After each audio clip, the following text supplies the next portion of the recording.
वो कौन से स्वर्गदूत थे जो लूसीफर के साथ स्वर्ग से धरती पर गिरे?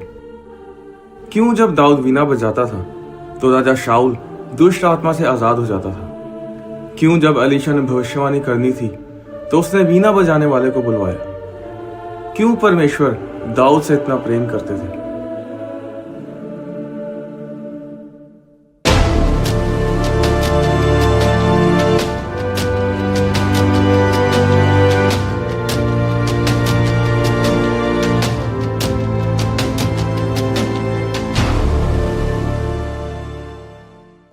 यशाया अध्याय 14 और उसकी 12 आयत में लिखा है, हे भोर के चमकने वाले तारे, तू कैसे आकाश से गिर पड़ा। यह भोर का चमकने वाला तारा लूसीफर था। यह हिजकिय्याह 28 उसकी 14 आयत हमें बताती है कि शैतान पहले एक अभिषिक्त दूत था जो परमेश्वर की हजूरी की रखवाली करता था।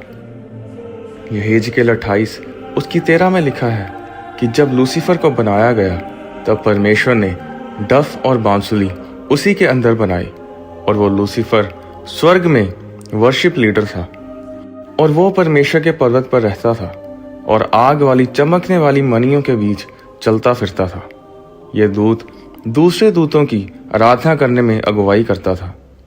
अगर आप उस समय में जाएं जब इस दुनिया की सृष्टि की गई थी तो अय्यूब की पुस्तक उसके 38 अध्याय में लिखा है कि जब परमेश्वर इस दुनिया की सृष्टि कर रहा था तो भोर के तारे एक संग आनंद से गाते थे और परमेश्वर के सब पुत्र जय जयकार करते थे।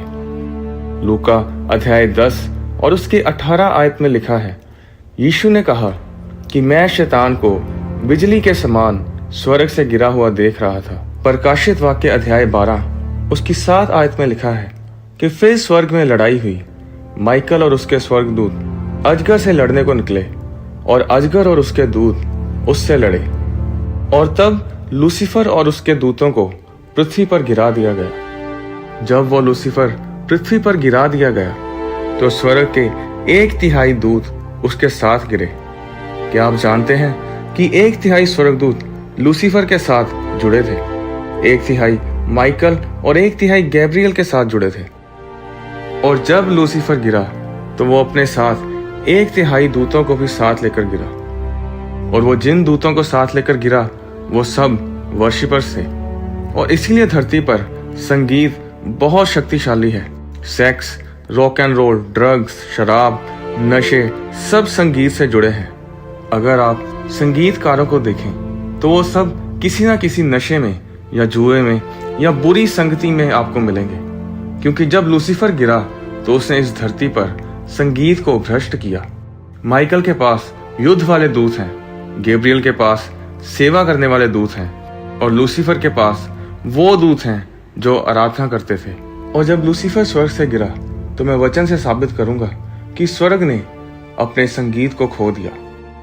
आप सोच रहे होंगे कि दूत तो यीशु मसीह के जन्म पर भजन गा रहे थे।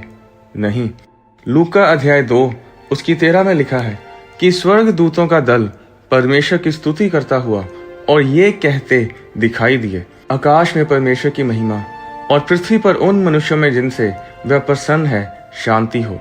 प्रकाशित वाक्य 4 उसकी 8 में लिखा है कि स्वर्गदूत स्वर्ग में दिन रात बिना विश्राम कहते रहते हैं, पवित्र पवित्र पवित्र प्रभु परमेश्वर सर्वशक्तिमान, जो था और जो है और जो आने वाला है। प्रकाशित वाक्य 5 उसके 11 में लिखा है कि परमेश्वर के सिंहासन के आसपास स्वर्गदूत ऊंचे शब्द से कहते रहते हैं, वध किया हुआ मेमना ही सामर्थ और धन और ज्ञान और शक्ति और आदर और महिमा और धन्यवाद के योग्य है। प्रकाशित वाक्य अध्याय 7 उसकी 11 में लिखा है, और सारे स्वर्गदूत उस सिंहासन के सामने मुंह के बल गिर पड़े और परमेश्वर को दंडवत करके कहा, आमीन। हमारे परमेश्वर की स्तुति और महिमा और धन्यवाद और आदर और सामर्थ्य और शक्ति युगानुयुग बनी रहे, आमीन।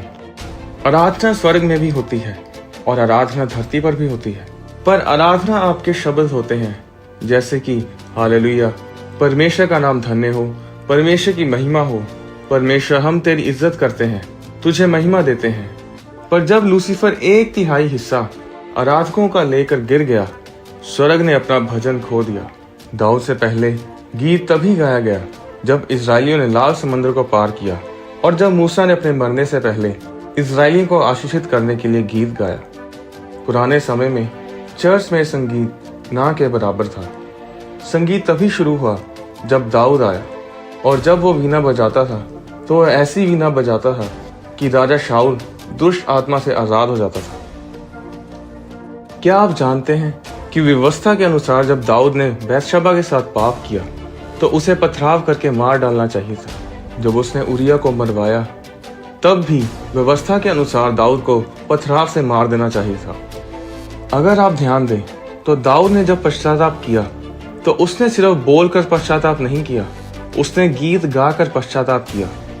जब आप गाते हैं आप परमेश्वर के ध्यान को आकर्षित करते हैं। परमेश्वर दाऊद से इतना प्रेम इसलिए करते थे क्योंकि दाऊद ने उस चीज को बहाल किया जो स्वर्ग गवा चुका था। उसने भजन मंडली को बनाया, गीतों को लिखा, साज बजाने वालों को नियुक्त किया, संगीत को बनाया, और यही वो सब कुछ था जो परमेश्वर के पास नहीं था। आप हैरान होंगे ये सुनकर कि जब परमेश्वर ने संगीत सुनना होता है तो वो धरती की ओर देखता है। तो जब परमेश्वर भजन सुनना चाहता है तो वो दूतों को नहीं देखता जो सिर्फ बोल रहे होते हैं पवित्र पवित्र पवित्र। वो धरती की ओर देखता है जो लोग गा रहे होते हैं